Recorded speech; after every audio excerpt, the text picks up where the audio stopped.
Assalamualaikum warahmatullahi wabarakatuh.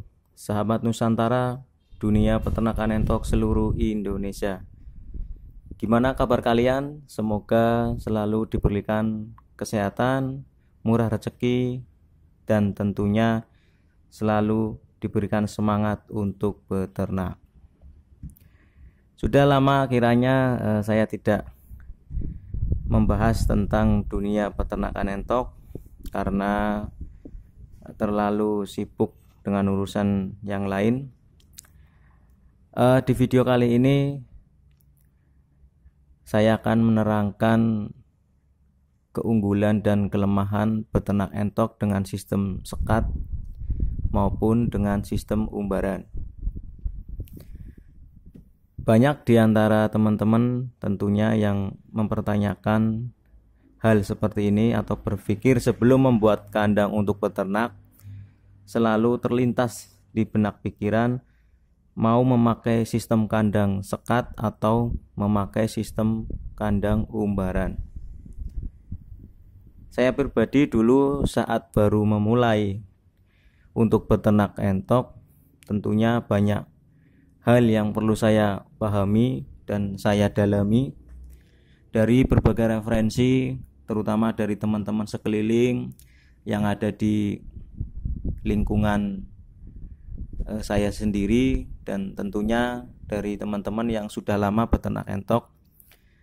Dan tidak luput juga saya searching di YouTube tentang manajemen kandang untuk ternak kita. Apapun manajemennya, yang terpenting kandang kita buat senyaman mungkin dan serapih mungkin, dan tentunya selalu menjaga kebersihan lingkungan kandang.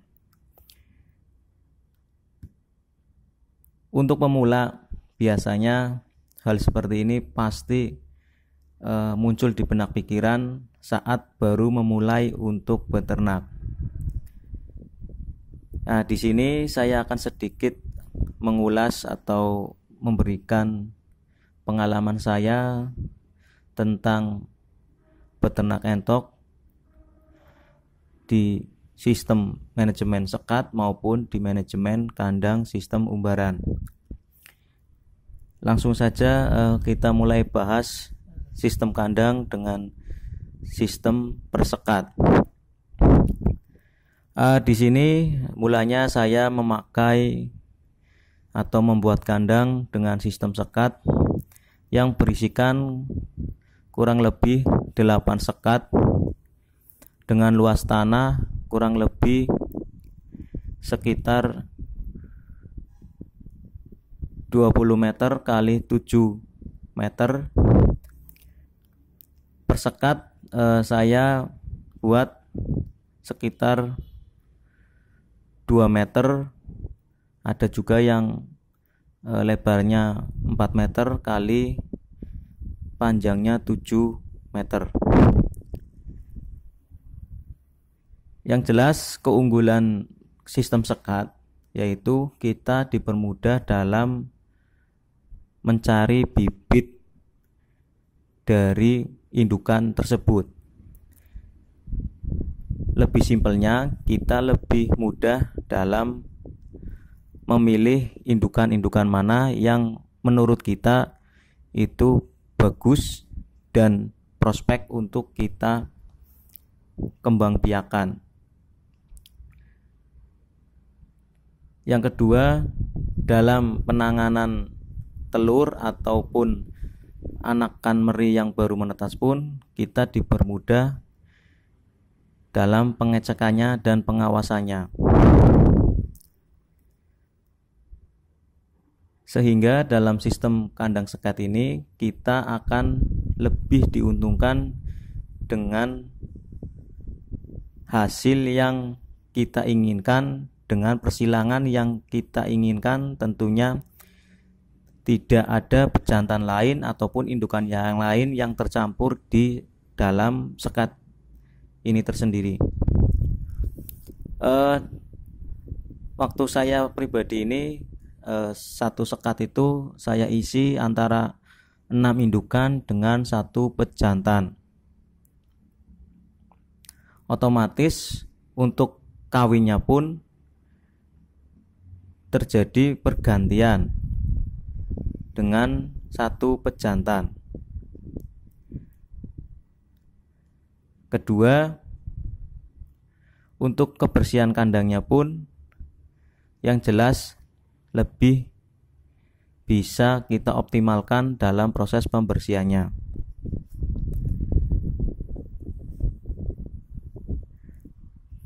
Tetapi semua itu tidak luput dari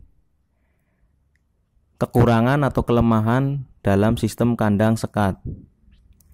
Contohnya, dalam sistem sekat kita akan ditambah waktu untuk perawatannya. Contoh, dalam satu kandang itu kita membagi 8 sekat, otomatis dalam pemberian pakan pun kita akan lebih banyak sedikit dalam proses pemberian pakan, karena setiap sekat kita harus memberi pakan indukan-indukan ini.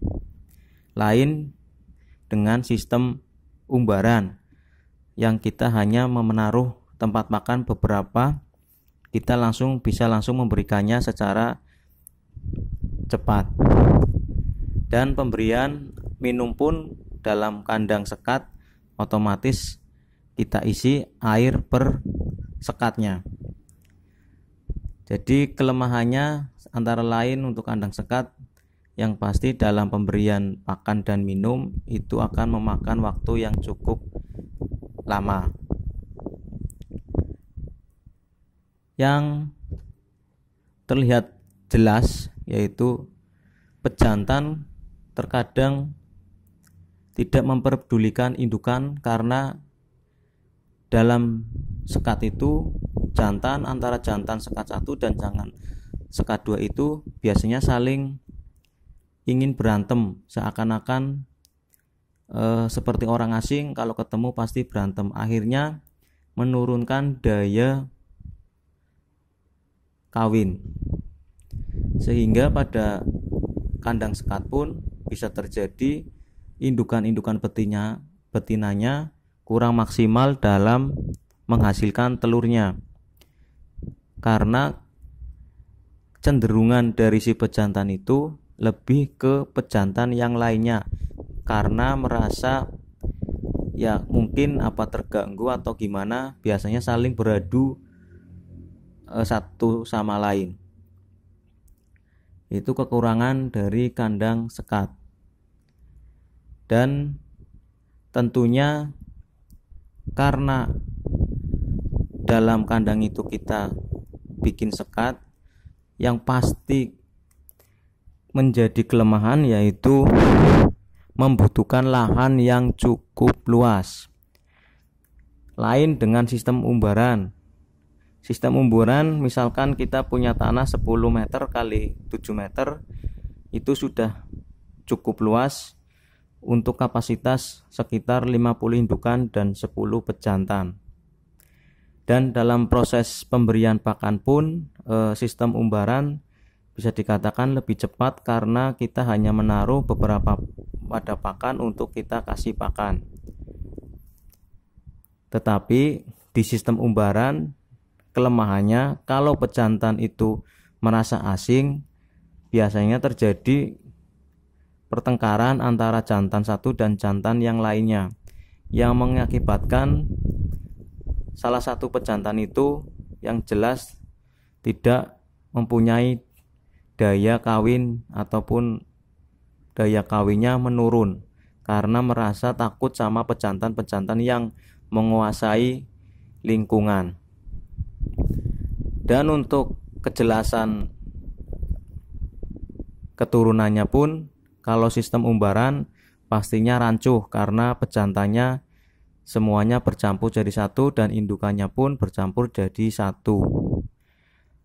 Nah, jadi untuk teman-teman yang mau memulai beternak, pilihlah kandang yang menurut kalian itu bagus dan bisa dibudidayakan atau diterapkan di kandang teman-teman semuanya. Kalau saya pribadi lebih menyukai dengan sistem umbaran. Yang terpenting untuk pejantan kita ambil dari satu keturunan yang kita pelihara dari kecil, sehingga di waktu besar tidak terlalu bertengkar satu sama lain. Ya, mungkin sedikit gambaran dari saya tentang sistem kandang sekat dan sistem kandang umbaran.